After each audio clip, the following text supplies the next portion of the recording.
Hi, Patrick. My school has organized a 3-day camp called Camp Mystery. As its name implies, we will have interesting and mysterious events at the camp.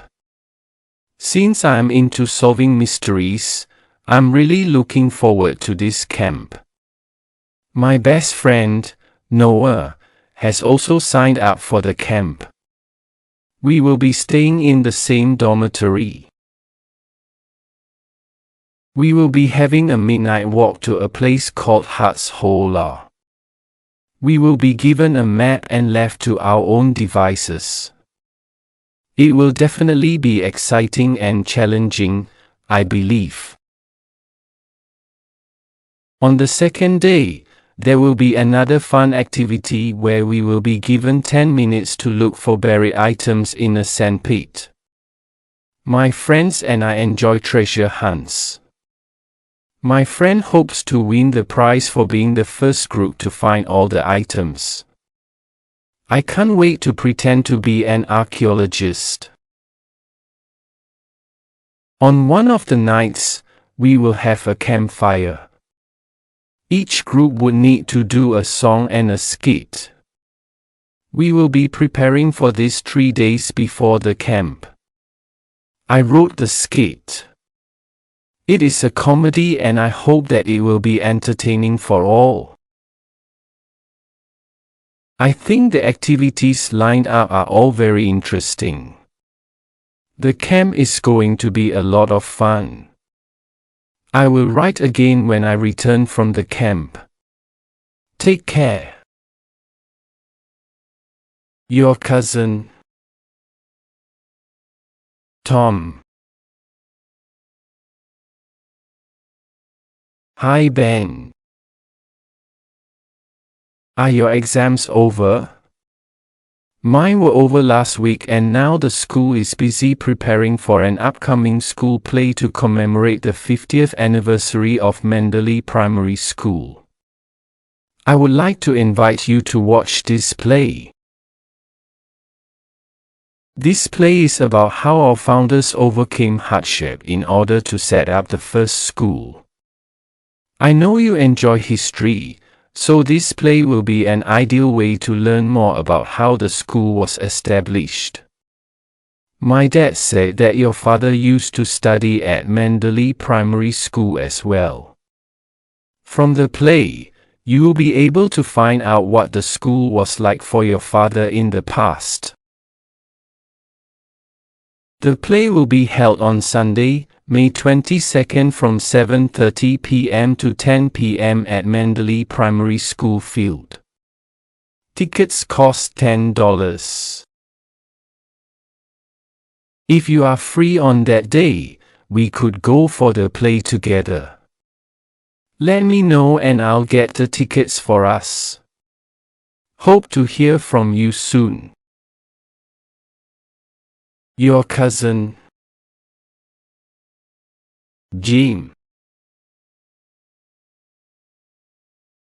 Hi, Anne. How are you? My mom told me that your examinations are over. You must be having a good break now. I'm in the midst of preparing for my examinations next month, so I decided to organize a group study session at my house last week. However, things went horribly wrong. There were 5 of us. We all enjoyed science, so we thought it would be a good idea to study together. We would then be able to help one another with any queries we had. However, one of my classmates, William, disrupted the study session. Things were going smoothly at first. I managed to clear up some doubts I had on the topic energy. We decided to complete a homework worksheet after that. When I had completed my worksheet, William snatched it to copy all my answers. I tried to stop him, but he refused to return my worksheet. My other friends, Jill, John and Greg immediately ordered him to return the worksheet to me, but that angered him and he started calling me names, saying that I was an uncaring and selfish person. Then, he packed up his things and stormed out of my house. We were too shocked to stop him. Jill and I reported the matter to our teacher the next day. She said that she would speak to him. I hoped she would be able to find out why he did that. He is usually such an obedient and friendly student. His behavior was certainly out of the ordinary. You formed a study group before, didn't you? Did you encounter anyone like William too?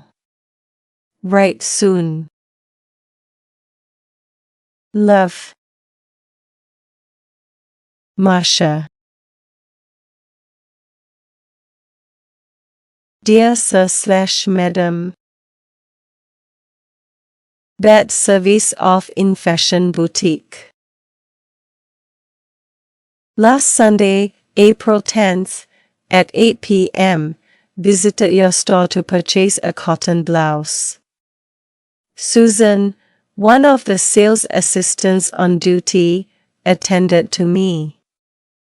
I chose a blouse for my sister but was not very sure about the color and the size. Susan assured me that I would be able to exchange the blouse for another if it did not suit my sister. All I had to do was to bring the blouse and the receipt back to the boutique. The blouse was too big for my sister and the color did not suit her, so I went down to your boutique again the next day. Susan was not working that day, so I explained to another sales assistant, Kelly, about my purchase and produced the receipt. She told me flatly that goods sold were not returnable or exchangeable. I pointed out that there was no sign in the store that stated the policy. Besides, her colleague, Susan, had told me that I could exchange the blouse for another. But instead of clarifying with Susan on the phone, she sighed and repeated the boutique's policy. Then she told me that I would need to buy another blouse or leave. I was astounded when she just turned around and walked away. I am disgusted by Kelly's behavior and attitude. Instead of assisting me, she walked away without resolving the problem. There also seems to be a lack of understanding among your staff on whether an exchange of goods is allowed. I would appreciate it if you could look into the matter. I still have the blouse and receipt. I await your explanation and action. Thank you. Regards, Mrs. Rebecca Keefe. Hi Ben. What have you been busy with now that the examinations are over? I have been looking for something exciting to do and I think I found just the right activity. It's an expedition to uncover ancient artifacts. Would you like to come along with me? I watched a program last night where an archaeologist was interviewed by two journalists. He had just made a trip to Tantalus, a buried lost city, with his team of 10 men. They traveled by boat on the Azure Sea and once they reached the shore, they walked 4.5 hours inland with their equipment. They stopped for the night at a place they named the Palms because of all the palm trees there. They slept in tents and started off again the next morning as one of the men fell sick. They stopped again at the riverbank for the second night and only reached the site at 1:30 p.m. the next day. I think the trip might have been shorter if no one had fallen ill. According to the archaeologist, the weather was generally dry and sunny, so it made the trek to the site easier. The archaeologist is also a caring person. He said that he would never abandon his men, so I'll think he will take good care of all those who go on the expedition with him. What do you think of the expedition? I think it will be different from our usual outings. It'll also be very interesting since we both enjoy reading about archaeological findings. Let me know if you would like to go for the expedition and we could sign up together. Your cousin, Peter.